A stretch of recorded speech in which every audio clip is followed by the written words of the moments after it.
I don't think we gotta do no introduction. All right, cool. So hey, we back. We here. Oh, let me fix this. Shit. All right. Well, hey, Allie, how you doing? I'm doing Man. full of that matcha. Full of that matcha green tea. Yes. So I think that we are overdue for this. We are long overdue for this. Absolutely. Like, you know, so first of all, where we at? Where we at right now? Right now, we are live in our production studio at where? Skylandville. Skylandville, SLV Hornets TV. Yes. And we really wanted to open up and just kind of share a little bit about ourselves more, because we're always behind the camera, directing other people, and pretty much making y'all look good. But we really have a lot to say. We've been doing this for a little minute. Yeah, over a decade now, and we have a lot to talk about, a lot to get into, and you know, I think it's overdue that we start giving a little bit of insight on what we do and how we do it. Absolutely, yeah. So, Allie, I'll just jump right into it. So, business-wise, why do you think that we so afraid to get in front of the camera? I don't know about you, but like the core of me is shy. I know how to put on and perform and stuff like that, but many people don't know I'm shy. Like the core of me is shy. I'm super critical of myself. So absolutely, you know, and I can hype other people up and get them, you know, pumped up to be in front of the camera. But when it comes to me, it's I gotta be right. I gotta look right. I can't look. The perfectionist comes out. But what about you though? Same thing, same exact thing. I'm terrified of just social stuff. You know, we both got a little awkwardness or whatever. You know, but I think everybody does to an extent. Yeah. And that's one of the things that I've just been kind of going through and learning myself is that Brandon is totally okay. I don't have to perform and put my talents first and the Mr. OneNine first or the brand first. Like Brandon is totally okay. Allison is totally cool. You know? Right. It's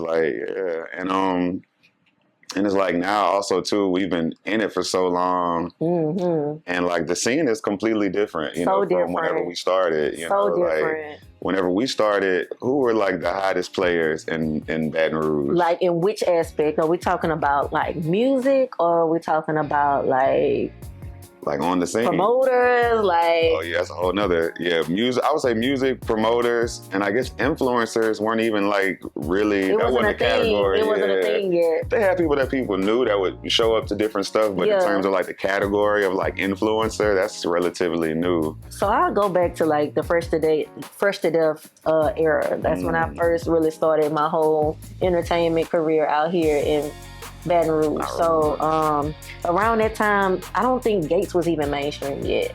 He was he was breaking through or whatnot. This was back in 2011.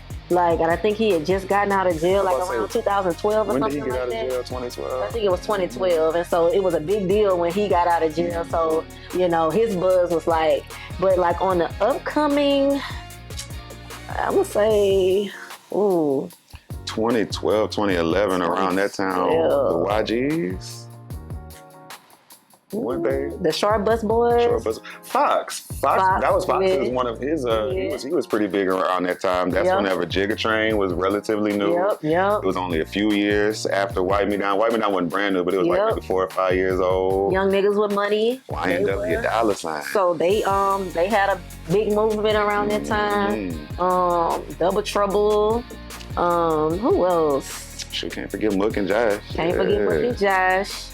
The Canes. The Canes. They had a whole movie. Ready. Yeah, Ready. Mad Marvin. Rest in peace, yes.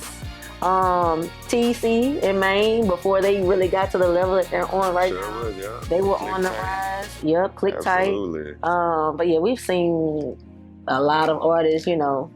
But it's crazy because I feel like now that list that we just kind of off the top of, I know we're forgetting a lot of people, but that list we just came up with, if we tried to come up with that list now, I wouldn't be able to, my list would be a lot shorter.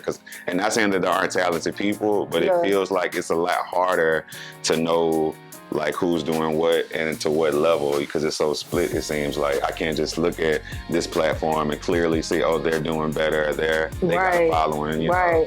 I'm gonna say for me, I used to have like a pulse. I used to feel like I had the pulse of the city. Like I still feel like I do, but it's in a different lane. Like, but in music, in regards to music these days, I don't really know. I'll say people like Snug, BBE, AJ, Wap Beezy. You know, they're still on the they're still on the main front. But even them, they're not new. They started around shortly after the old days that we were just talking about. I know. Remember when White Beezy was Fly Inc. I know. He was doing tattoos. Yeah. Remember whenever Snug got the feature because Double Trouble was the hot new. And Snug was just starting out, and he was I know. And then BBE AJ, he was like he was dancing. Yeah, he was in the diving in your shit video with Fredo and G Money. And Calio popping. Yeah. Absolutely. Yeah, so we've seen a lot. We've seen the rise of so many different influencers like Funny Mike, Neek and King. And then on the music tip, Fredo, like he's taking his career to a whole different whole different level. Yeah, absolutely. Yeah. And like I would say just probably the biggest thing about where I'm at now versus then is like we really, whenever you go from project to project to project, week to week, day after day, you kind of don't get a chance to absorb what's actually going on and what's happening and some of the effects. And for me personally, with Straight Up Entertainment getting the reputation of like did this gangster brand, over time it started to wear on me because it's like, me personally, I'm not like that. Like that's one of the first things people, so far from that. Yeah. And when people first meet me, they're like, "Wait, you missed the one? You be doing it? You missed the one? Yeah, it was Straight Up." Right, like, yeah. Right. And so it's like, and at first, I didn't intend on Straight Up to be a platform, but whenever it became a platform, then all of a sudden the content, was had more of a meaning to me, in terms of its impact. So it's like, dang, I really can't, like Brandon can't stand behind, shooting in the broad day and, spinning blocks and all that type of stuff. What Brandon can stand for is, and I still do, is those people who make that music, most of the time they're not, I'm not gonna say that they're not like that because, a lot of them are like that. But what I mean is they're just because they might have that side to them, I feel like I've gotten the opportunity to like see the other side, the real side, the not in front of the camera side. And most of these guys are just regular people. Right. Like whenever you talk to, I'm pretty sure like whenever you were talking to like Mr. and whenever we were talking to Fredo, whenever he came, whenever, whatever hardest rapper that you could think of, even Lil Tiny, he talk about all type of stuff, but he's damn near our little nephew. Yeah, I know. We really watched him grow up, like auditioning to be on our talent shows. It's just like, wow. And I don't know about you, but how do you feel about, like I said, kind of how I've had to shift away from like, not my true love of music videos, but just the violent aspect, like haven't you had something similar? Absolutely. Like for me, my thing was steering away from the week to week promotion at clubs or bars or venues like that, because I found that like I've reached a burnout after so long. I've reached a burnout, and it becomes like when you reach that burnout, it's like it's not fulfilling anymore. Yeah. It's almost like, oh, I gotta go. Robotic. Yeah, and I had to get out of that pattern. I had to get out of feeling like, oh, I gotta do this, or I gotta take advantage of the latest spot, or I no longer have that desire. I mean, like that pull. Yeah, I no longer have that pull. And what would you say was your favorite event that you did from back in the day? Oh, it's so hard. Favorite event? Yeah. From like which era? Specifically, like the favorite theme party, a week to week event. That's so hard because it's a catalog. You got the First to Death era. You got the Black House era. You got the Studio 9 Productions era. Oh yeah. And we got the whole Sunday Set era. Like it's just. I have a real question, and this is what this podcast is for. But like, what's up with Studio 9 right now? Because it's like we're focused on a lot of Black House Sports. Right. Me, I'm big motion media. Big motion media. And but I haven't really heard you talk too much about Studio 9. So tell me about like where are you with Studio 9? So I really don't know. So it's under construction right now. As far as like the direction that I want to go. However, I am gearing up for an event, and that's the direction I want to go, like more event based productions rather than week to week, just burning myself out. So is the Centers Party, is that Studio 9? That's Studio 9. Okay. Yeah. So we're starting a Rated Rouge series. So it's going to be events catered to this area, powered by Studio 9 Productions. But like I said, I'm going away from the whole week to week because I like, if you know anything about my reputation as an event producer, I like to pour my all into it. And I can't do that every week and still balance being a teacher, you know, just being me, you know, like time for us. you know, and there's a lot of demand in the promotion game, and I don't feel like a lot of people are aware of the demand that it takes on you, the toll that it takes on your energy, and just being around so many different people week to week, you know, it's just like, it's a pull. It's such a pull. But if I can just, you know, take Studio 9 and kind of just, you know, break it down per event. Absolutely. You know, and I also want to bring back the showcases because that's something that, you know, like that kind of, it catapulted Studio 9 in regards to production. And branding. So, in branding. So, you know.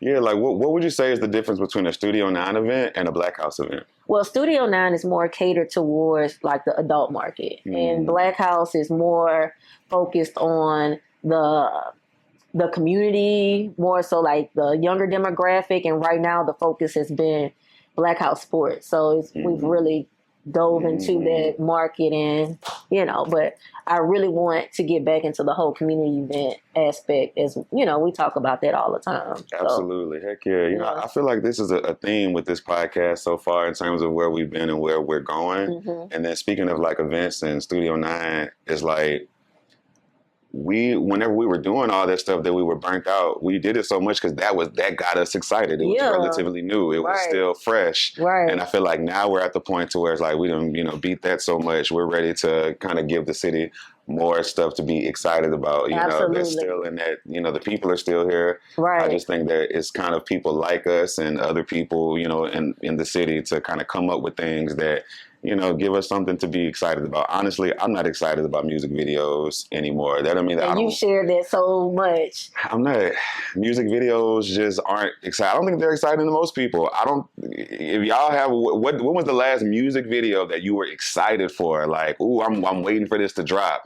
Mainstream or otherwise, like do y'all even watch videos and music videos anymore? Like, that's the thing. Like, I remember we used to be so excited to like watch the videos that you were shooting, you know, that we would co-direct on, and we would just be like, and just watch them on like repeat. Go like, on other channels and see. Well, let me see what videos they shot before. And like, it was something, you know. And now it's like you really only watch the videos for people that you already have bought into. That's kind of how I see it. And it's like, and a lot of directors will say, well, oh, we have to get more creative. No, I think that just the genre or the platform of a music video, it just, even in the industry, I haven't been excited for a Drake music video or whoever music video, like a DaBaby music. Like, it's just didn't DaBaby just release some crazy? I don't video? even know. That's how much. Exactly. That's how not. Like I'm just not tuned in like that. But you just spoke on platforms, and you spoke earlier on your you navigating towards a different lane. Can you talk a little bit more about Big Motion Media and what you want to do with Big Motion, and what your vision is for the direction that you want to see Big Motion? Absolutely.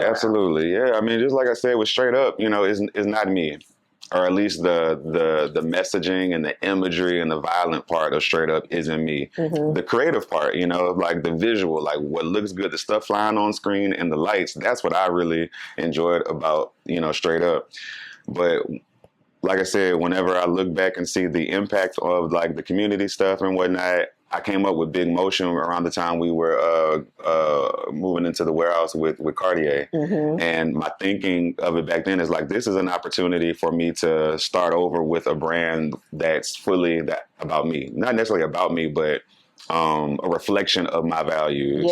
You know, like that don't mean I'm gonna be on most of the productions primarily, but the stuff that you see with the Big Motion label attached is more than likely gonna be a branding thing. So it's like, it's still gonna be music, still gonna be community type stuff, still gonna be rap stuff. I'm not going to church, but I just want to, something that's a reflection of Brandon Singleton. Absolutely. I'm almost 40 years old. I'm 37, just made 37. And it's like, I don't want to be 40, 50 years old. Yeah, nigga, yeah, straight up entertainment. I want, like, I want something that still can reach that demographic. I like the fact that Straight Up was able to and is able to kind of reach and affect certain things, but I don't like that, because of the way I had it, I don't have control over the narrative. And unfortunately, when you don't control the narrative, then the narrative just is what it is. Whatever people are saying on the songs, that is the narrative, And I love, I feel like you are so versatile. And we talk about this all the time. I can't put you in a box. In the road that you were going towards, when you were producing the dating shows and that's I feel like you're still able to utilize your producer and director skills in that aspect or whatnot. And I feel like that is something that the city needs. More productions like that. It's more ways to use a camera. Exactly. Besides just doing the same old same. Exactly. And that, speaking of that, I've only dropped maybe 5 out of the 10 episodes. I don't know what's wrong with me, but I feel like that's okay. that's another reason why I started Big Motion, because I realized that Straight Up is just me, the director, Mr. OneNine, shooting, producing everything. I look at Big Motion as something that I eventually want to bring other people in, other producers, directors, influencers, collaborating with Black House, because those type of projects don't get out because it's just me. And over time, I can't just sit down and edit hours and hours and hours of stuff all by myself and do music videos and work and teach and try to be, a whole person. A whole person. And I feel like both of us are guilty of just not pouring more into ourselves. We are work. We are our work. For real. I don't want to just be defined as the camera lady. That's it. The camera dude. Media gal. It's just so much I feel like we have to offer the city of Baton Rouge, and I mean, it's up to us when we decide to, okay, let's balance this out a little bit. Yeah, for real. So for real, man. I think we probably can, take a break, and whenever we get back, we'll talk about some school stuff. All right. Okay. Cool. All right. Take a break. Do the OneNine. Hey. Over at the dope. What's the dance to that? Oh, I want to trip out. You can't trip out though.